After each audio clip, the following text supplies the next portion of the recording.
guys, good morning. Welcome to my another vlog.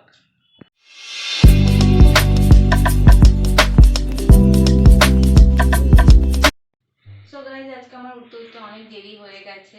এখন প্রায় 10টা বাজে। তো এখন আর রুম টুম ক্লিন না করে আগে সবার আগে আমি ব্রেকফাস্টটা করবো। ফ্রেশ হয়ে গেছি, আমি আর আমি দুজনেই বসে এখন ব্রেকফাস্ট করে নেবো, দেন আমি রুম ক্লিন করবো। কারণ আজকে আমাদের বেরোতেও হবে, তোমাদেরকে যেরকম বলেছিলাম। তো তাড়াতাড়ি করে আমাদের রেডি হতে হবে।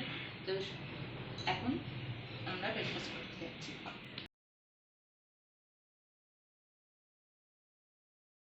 সো গাইজ এখন আর বেশি কথা বলছি না, কারণ এখন প্রচণ্ড লেট হয়ে গেছে।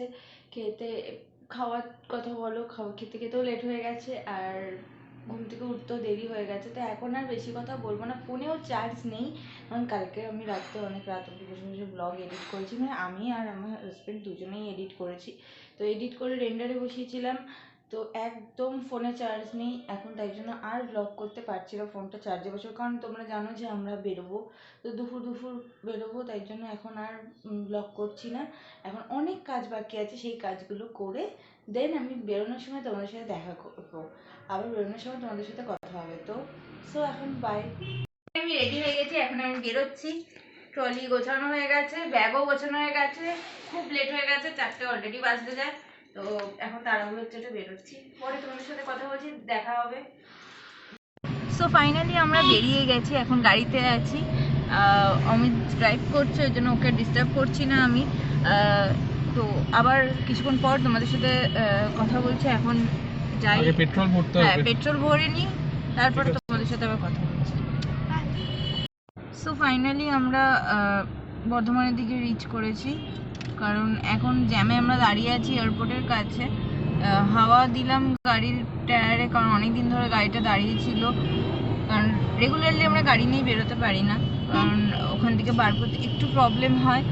তাই জন্য আমরা রেগুলার গাড়ি নিয়ে বেরোতে পারি না, বাইক নিয়ে বেশিরভাগ যাতায়াত করি। তো এখন আমি ড্রাইভ করছে মনের সুখে, কারণ অনেক দিন পর গাড়ি চালাচ্ছে বলে কথা। এই মনের সুখে ড্রাইভ করছে, তারপরে ওখানে গিয়ে টায়ার্ড হয়ে বলবে আমার গা হাত পা ব্যথা করছে, আমার গা হাত পা ব্যথা করছে। দেখো হাসছে, তার মানে এটা সত্যি কথা, তাই তো? আমি ভুল কথা বলছি না। তো আবার দিল্লি রোডে উঠি, তারপরে আবার ব্লগ করব। এখন আর ওকে ডিস্টার্ব করলাম না, কারণ আমি কথা বললে যে আমার পাশে গাড়ি চালায় তার একটু ডিস্টার্ব হয়, এটা তোমরাও জানবে। তো জন্য আমি এখন আর কথা বলছি না, এখন ব্লগ আর করবো না, থাক, বাই।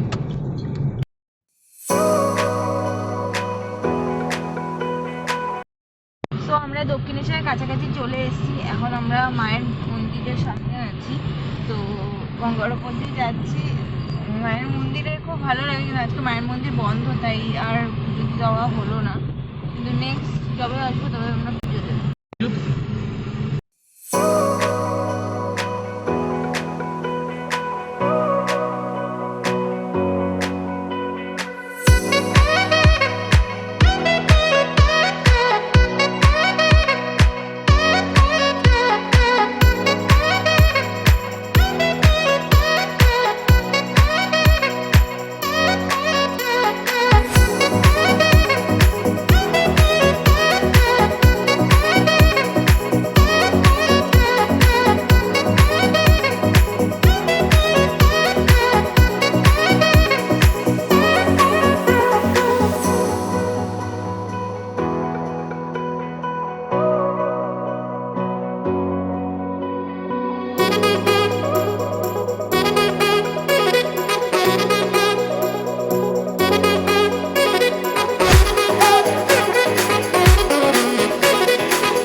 তারপরেই আমরা আবার জার্নি শুরু করবো।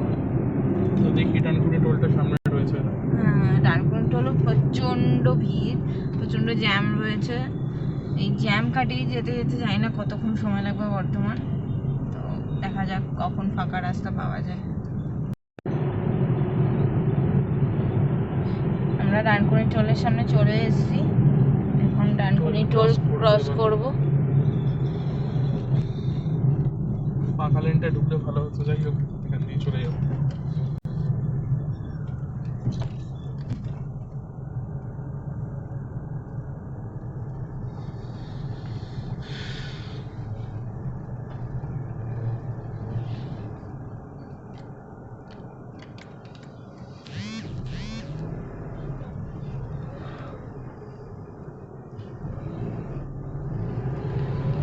ডানকুনি টোল ফাইনালি ক্রস করলাম, তো এখন আমরা আবার জার্নি শুরু করছি। এরপরে পালসিট টোল আসবে।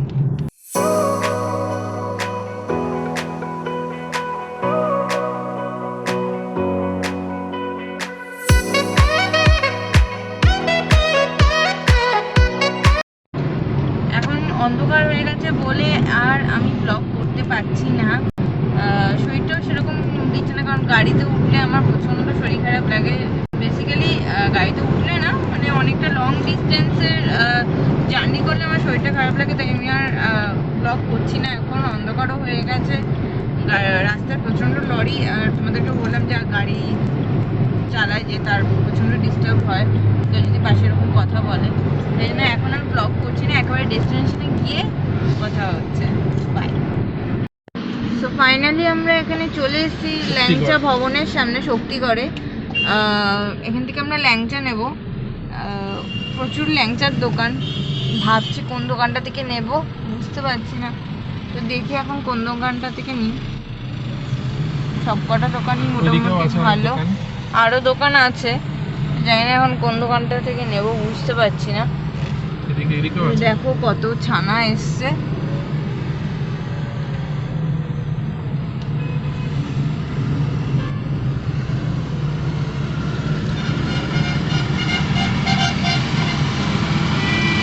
দেখি কোন দোকানটা থেকে নিই, তারপরে তোমাদের কোথায় কৌশিক ঘোষের ল্যাংচার দোকান। ল্যাংচার দোকানে যাবে? হ্যাঁ তুমি যাও। যাবে না? একা একা বসে থাকবে ঘরের এখানে? তো ফাইনালি আমরা ল্যাংচার দোকানের সামনে চলে এসেছি। এবার আমরা কৌশিক ঘোষের ল্যাংচার দোকান থেকে আমরা ল্যাংচা নেব। এখানে নাকি ল্যাংচা খুব ভালো হয়, তো এখন ল্যাংচাটা নেওয়া যাক।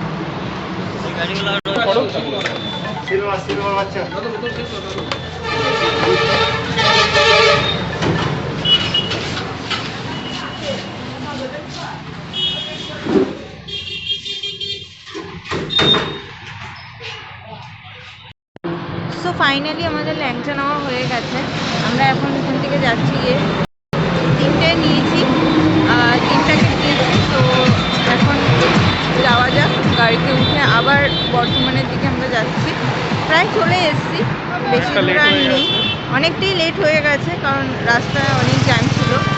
তো এখন আবার গাড়িতে উঠে যাওয়া যাক। সো ফাইনালি আবার আমরা এখান থেকে যাওয়া শুরু করছি, কারণ ল্যাংচা না নিয়ে, মিষ্টি না নিয়ে বিয়ের পর প্রথমবার যাব, তাই জন্য মিষ্টি নিয়ে নিলাম এখান থেকে। কারণ কলকাতা থেকে মিষ্টি আনতে গেলে পিছনে প্রচুর জিনিস আছে, তত্ত্ব যেগুলো এসেছিলো বিয়ের সময়, তোমাদেরকে বলেছিলাম যে বিয়ের সময় অনেক তত্ত্ব এসেছিলো, তো তোমাদেরকে তো বিয়ের সময় তো আমি ব্লগ স্টার্ট করিনি তাই দেখাতে পারিনি। তো ওই তত্ত্বগুলোই আমরা এখন দিতে যাচ্ছি বর্ধমান, কারণ মামা মামিরা তখন ওই সময় আমরা দিয়ে উঠতে পারিনি, কারণ আমরা দুজনে খুব ব্যস্ত ছিলাম আর ওরাও খুব তাড়াহুড়োতে ছিল, তাই জন্য এখন আমরা তত্ত্ব দিতে যাবো, তাই বিয়ের পর যাচ্ছি বলে আমরা মিষ্টি নিয়ে গেলাম। তো এখন বর্ধমান যাওয়া যাক। সো ফাইনালি আমরা বর্ধমান পৌঁছে গেছি, দেখো কি সুন্দর ডেকোরেশন করেছে, প্রায় আমাদের কলকাতার মতনই ডেকোরেশন করেছে।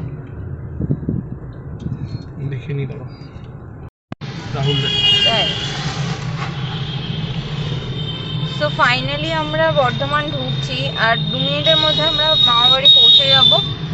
এটা আই থিঙ্ক কার্জন গেট। হ্যাঁ কার্জন গেট। এটা কার্জন গেট, কি সুন্দর ডেকোরেশন করেছে দেখো। এটা গেট না, গেট বাঁ দিকে, এটা ডেকোরেশন করেছে। আচ্ছা এটা ডেকোরেশন করেছে, আমি তো চিনি না, প্লিজ ভুল হলে কিছু মাইন্ড করো না, কারণ আমি বর্ধমানে কিছুই চিনি না, আমি অমিতের কাছ থেকে জিজ্ঞাসা করে করে বলছি। লেফট সাইডে কার্জন গেট। আচ্ছা লেফট সাইডে কার্জন গেট। এই যে এটা। আচ্ছা এটা কার্জন গেট।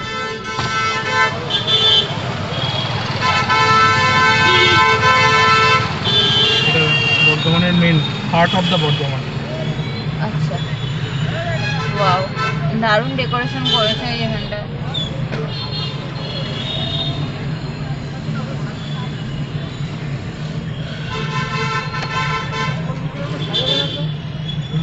রাইট সাইডে গেলে মামাবাড়ি ঢুকবো। আচ্ছা আমরা প্রায় মামাবাড়ির কাছাকাছি চলে এসেছি।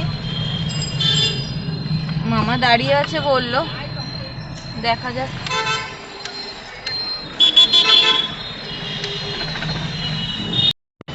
সো ফাইনালি আমরা মামাবাড়ি চলে এসেছি। এই একটু আগে গেলেই মামাবাড়ি, মানে প্রায় চৌধুরী মার্কেটটাই হচ্ছে মামাবাড়ি। তো এখন চৌধুরী মার্কেটের কাছাকাছি চলে এসেছি। মামা দাঁড়িয়ে আছে আমাদের জন্য। মামা দাঁড়িয়ে আছে বললো, দেখতে পাচ্ছি না, জানি না এখন কোথায়। এই রাইট সাইডে মামার বাড়ি। রাইট সাইডে মামাবাড়ি। রাস্তাটা ওভার করলাম। হ্যাঁ তো মামাকে একটু খুঁজে নিই, তারপরে আবার ব্লগ করছি। তো ফাইনালি আমরা চলে এসেছি মামার বাড়িতে। মামা সামনেই আছে, অমিত গাড়ি পার্ক করছে, তাই জন্য আমি গাড়ি থেকে নেমে গেলাম। এবারে গাড়ি থেকে সব জিনিসপত্র নামাবো, না আমি ফাইনালি মামা বাড়ি যাবো। মানে আমি ফার্স্ট টাইম মামা বাড়ি আসলাম, তো খুব ইন্টারেস্টিং লাগছে, দেখা যাক এখন। সো ফাইনালি আমরা মামা বাড়িতে চলে এসেছি, এসে ফ্রেশ হয়ে গেছি। ফ্রেশ হয়ে এখন আমরা টিফিন করছি। তো টিফিন করে আবার আরেকজনের বাড়িতে যাবো, আমি চিনি না, তাই ইন্ট্রোডিউস তো করিয়ে দেবে সবার সাথে। হ্যাঁ নিশ্চয়ই ইন্ট্রোডিউস। আগে খেয়ে নাও, আগে মামা রয়েছে, মামার সঙ্গে করিয়ে নাও। ছোট মামা ঠিক আছে, হাই। এটা ছোট মামা, ছোট মামি নেই, ছোট মামির হাতটা ভেঙে গেছে, তাই মনটা খুব খারাপ, এসে দেখা করতে পারলাম না।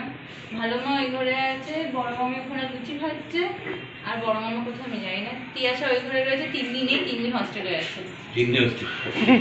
আচ্ছা পরে সবার সাথে ইন্ট্রোডিউস করিয়ে দেবে তো।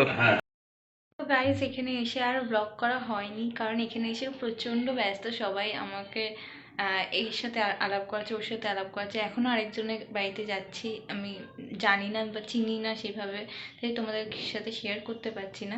তো আমি পরে ব্লগ করব, কারণ এখন আর ব্লগ করতে পারবোই না, কারণ এখানে এত লোক, আমি ইন্ট্রোডিউস করতে করতে আমি মানে হাঁপিয়ে যাচ্ছি, আর মোবাইল ধরার সময় হচ্ছে না। তো এখনের জন্য বাই, তো পরে আবার দেখা হচ্ছে তোমাদের সাথে। তো আমি ফাইনালি চৌধুরী মার্কেটের সামনে চলে এসেছি। এতদিন শুধু শুনেছি, এখন আমি চৌধুরী মার্কেটে ঢুকছি। কার বাড়িতে যাচ্ছি আমরা? আমরা টিঙ্কু মামার বাড়িতে যাচ্ছি। আচ্ছা টিঙ্কু মামার বাড়িতে যাচ্ছি, মেজো দিদির বাড়ি। যে আমরা টিঙ্কু মামার কার বাড়িতে যাচ্ছি আমি জানি না, তাই আমি জিজ্ঞাসা করে বলবো বলেছিলাম, তো আমি অমিতকে জিজ্ঞাসা করেই বললাম। মেজো দিদি, হ্যাঁ মেজো দিদির বাড়িতে যাচ্ছি। মেজো দিদির বাড়িতে যাচ্ছি, মেজো দিদির বাড়িতে মেজো দিদির শাড়িটা দিতে যাচ্ছি। এখন ওপরে উঠবো, ওপরে উঠে তারপরে আবার তো এটা চৌধুরী মার্কেট, এটা টোটালটা চৌধুরী মার্কেট।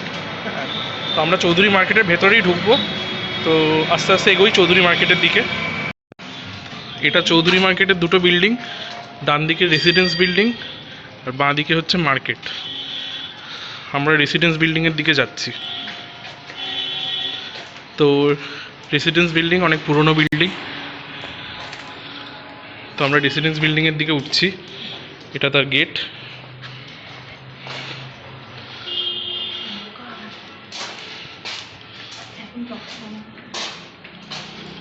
তো এই রেসিডেন্স বিল্ডিংয়ের মেন ব্লক বন্ধ করব কেন, অন্ধকার তো কী হয়েছে, চলি আমরা। তাহলে আমরা মেজদিদির বাড়িতে ঢুকছি, আবার আমরা জিনিসপত্র দিয়ে আমরা আবার ব্লগটা স্টার্ট করছি। হাই ফ্রেন্ডস, আজকে ফাইনালি আমরা চৌধুরী মার্কেট থেকে বেরিয়ে গেলাম, আমার বাড়ির থেকেও বেরিয়ে গেলাম। প্রচণ্ড হাওয়া দিচ্ছে, খুব ঠান্ডা পড়েছে এখানে। তো এখন বেশি কথা বলতে পারছি না, মামা আর আবার ছোটো মামার বাড়িতে ঢুকি, দেন তোমাদের সাথে কথা বলছি। এখানে প্রচণ্ড ঠান্ডা নাকি লাগছে, কিন্তু আমার তো একদমই ঠান্ডা লাগছে না। তোমার কোনোদিনই ঠান্ডা লাগে না, তুমি ফ্যান চালিয়ে ঘুমাও। এত ঠান্ডা তোমার কি করে লাগছে আমি বুঝতে পারছি না। ঠিক আছে, তো চলো ক্রস করি আগে রাস্তা, হ্যাঁ তারপরে কথা হবে। টাটা। সো গাইস, আমি তোমাদেরকে বলেছিলাম যে আমি বাড়িতে ঢুকছি, ছোটো মামার বাড়িতে। তো ছোটো মামার বাড়িতে ঢুকে আমি, ছোটো মামা বলতে কি এখানে ছোটো মামা বড়ো মামা দুজনেই থাকেন। হ্যাঁ, আমি প্রচণ্ড টায়ার্ড, আমার ফেস দেখলে বুঝতে পারছি প্রচণ্ড টায়ার্ড হয়ে গেছি। ডিনার কমপ্লিট হয়ে গেছে, এখন আমরা ঘুমাবো। সবাই অলরেডি ঘুমিয়ে পড়েছে। এতক্ষণ আমি মায়ের সাথে কথা বলছিলাম। তো এখন আর ব্লগ করছি না, আবার কালকে ব্লগ করবো। কালকে আমি কাটোয়া যাব, মাসির বাড়ি যাব। তো কালকে আবার তোমাদের সাথে আবার ব্লগ করব। এখন আর ব্লগ করতে পারছি না। সো বাই, গুড নাইট, কালকে দেখা হবে। প্লিজ চ্যানেলটাকে গ্রো করার জন্য সবথেকে মাস্ট কী দরকার, like, share and subscribe and comment down below please, তাহলে চ্যানেলটা আমাদের গ্রো হবে। So bye for now.